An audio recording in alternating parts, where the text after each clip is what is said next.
ತಮಿಳುನಾಡಿನ ಕರೂರಿನ ಕಾಲ್ತುಳಿತ ಪ್ರಕರಣಕ್ಕೆ ಸಂಬಂಧಪಟ್ಟಂತೆ ಈ ಪ್ರಕರಣವನ್ನು ಸಿಬಿಐಗೆ ವಹಿಸಿದೆ ಸುಪ್ರೀಂ ಕೋರ್ಟ್. ಹೌದು, ಸೆಪ್ಟೆಂಬರ್ 27ರಂದು ನಟ ವಿಜಯ್ ನೇತೃತ್ವದ ತಮಿಳ್ ವೆಟ್ರಿ ಕಳಗಂ ಪಕ್ಷದ ರಾಜಕೀಯ ಸಮಾವೇಶದಲ್ಲಿ ನಡೆದ ಕಾಲ್ತುಳಿತದಿಂದಾಗಿ 41 ಮಂದಿ ಮೃತಪಟ್ಟಿರುತ್ತಾರೆ. ಈ ಪ್ರಕರಣಕ್ಕೆ ಸಂಬಂಧಪಟ್ಟಂತೆ ಇದೀಗ ಸಿಬಿಐ ತನಿಖೆ ಆಗಬೇಕು ಅಂತ ನ್ಯಾಯಮೂರ್ತಿಗಳಾದ ಜೆ.ಕೆ. ಮಹೇಶ್ವರಿ ಅಂಜಾರಿಯಾ ಅವರಿದ್ದ ಪೀಠ ಆದೇಶವನ್ನು ಹೊರಡಿಸಿದೆ. ಹೌದು, ಈ ಸಂಬಂಧ ತನಿಖೆ ನಡೆಸುವುದಕ್ಕೆ ವಿಶೇಷ ತನಿಖಾ ದಳ ಎಸ್ಐಟಿಯನ್ನು ರಚಿಸಿ ಮದ್ರಾಸ್ ಹೈಕೋರ್ಟ್ ಆದೇಶವನ್ನು ನೀಡಿರುತ್ತೆ. ಇದನ್ನು ಪ್ರಶ್ನಿಸಿ ವಿಜಯ್ ಸುಪ್ರೀಂ ಕೋರ್ಟ್ ಮೆಟ್ಟಿಲೇರಿದ್ರು.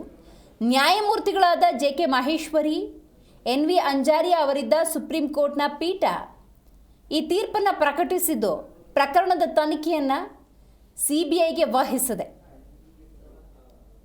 ಇದರ ಜೊತೆಗೆ ನಿವೃತ್ತ ನ್ಯಾಯಮೂರ್ತಿ ಅಜಯ್ ರಸ್ತೋಗಿ ನೇತೃತ್ವದ ತ್ರಿಸದಸ್ಯ ಪೀಠ ತನಿಖೆಯ ಮೇಲ್ವಿಚಾರಣೆಯನ್ನು ನಡೆಸಲಿದೆ ಅಂತ ಇವತ್ತು ಸುಪ್ರೀಂ ಕೋರ್ಟ್ ಹೇಳಿದೆ. ಅಂದರೆ ವಸ್ತುಸ್ಥಿತಿಯನ್ನು ಮನಗಂಡ ಬಳಿಕ ವಿಷಯ ಪ್ರಜೆಗಳ ಮೂಲಭೂತ ಹಕ್ಕಿಗೆ ಸಂಬಂಧಪಟ್ಟಂತಾಗಿದೆ. ಪ್ರಕರಣದ ತನಿಖೆಯನ್ನು ಸಿಬಿಐಗೆ ಹಸ್ತಾಂತರಿಸುವಂತೆ ಈ ಮೂಲಕ ನಿರ್ದೇಶಿಸಲಾಗಿದೆ ಅನ್ನೋದನ್ನು ನಾವಿಲ್ಲಿ ಗಮನಿಸಬಹುದು. ಇನ್ನು ಬಹಳ ಮುಖ್ಯವಾಗಿ ಮುಂದಿನ ದಿನಗಳಲ್ಲಿ ಆ ಸಿಬಿಐ ತನಿಖೆ ಹೇಗಾಗಲಿದೆ ಅನ್ನುವಂಥ ಕುತೂಹಲ ಹೆಚ್ಚಾಗಿದೆ.